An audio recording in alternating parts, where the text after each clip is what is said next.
Hello everyone, especially to you Ma'am Merle Joy Cabahog. We're here to tackle about Declaration of Philippine Independence. During the Spanish-American War, Filipino rebels led by Emilio Aguinaldo proclaimed the independence of the Philippines after 300 years of Spanish rule. By mid-August, Filipino rebels, US troops, had outed the Spanish, but Aguinaldo's hope for independence were dashed when the United States formally annexed the Philippines as part of its peace treaty with Spain. Philippines, a large island archipelago situated off Southeast Asia, was colonized by the Spanish. In the latter part began among Filipino priests, who Catholic churches in the islands.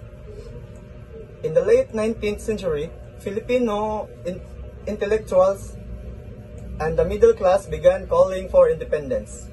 In 1892, the Katipunan, a secret revolutionary society, was formed in Manila, the Philippine capital of the island of Luzon. Membership grew dramatically, and in August 1896, the Spanish uncovered the Katipunan's plans for rebellion, forcing premature action from the rebels. Revolts broke out across Luzon in March 1897. 28 years old Emilio Aguinaldo became leader of rebellion. By late 1897, the revolutionaries had been driven into the hills southeast of Manila, and Aguinaldo negotiated an agreement with the Spanish in exchange for financial compensation and a promise of reform in the Philippines. Aguinaldo and his generals would accept exile in Hong Kong. The rebel leaders departed, and the Philippine Revolution temporarily was at the end. So we have prepared a small video clip about Spanish-American War.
In 1898, the Spanish-American War broke out over Spain's brutal suppression of a rebellion in Cuba.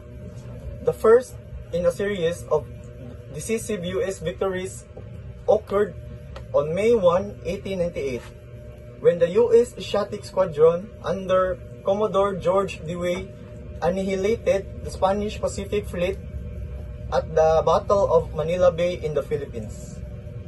From his exile, Aguinaldo made arrangements with U.S. authorities to return to the Philippines and assist the United States in the war against Spain. He landed on May 19, rallied his revolutionaries and began liberating towns south of Manila. On June 12, he proclaimed Philippines' independence and established a provincial government of which he subsequently became head. His rebels, meanwhile, encircled the Spanish in Manila, and with the support of Dewey's squadron in Manila Bay, would surely have conquered the Spanish. Dewey, however, was waiting for U.S. ground troops, which began landing on July and took over the Filipino position surrounding in Manila. On August 8, the Spanish commander informed the United States that he would surrender the city under two conditions. The United States was to make the advance into the capital look like a battle, and under no conditions were the Filipino rebels to be Battle of Manila was staged, and the Americans kept their promise to keep the Filipinos out after the city passed into their hands.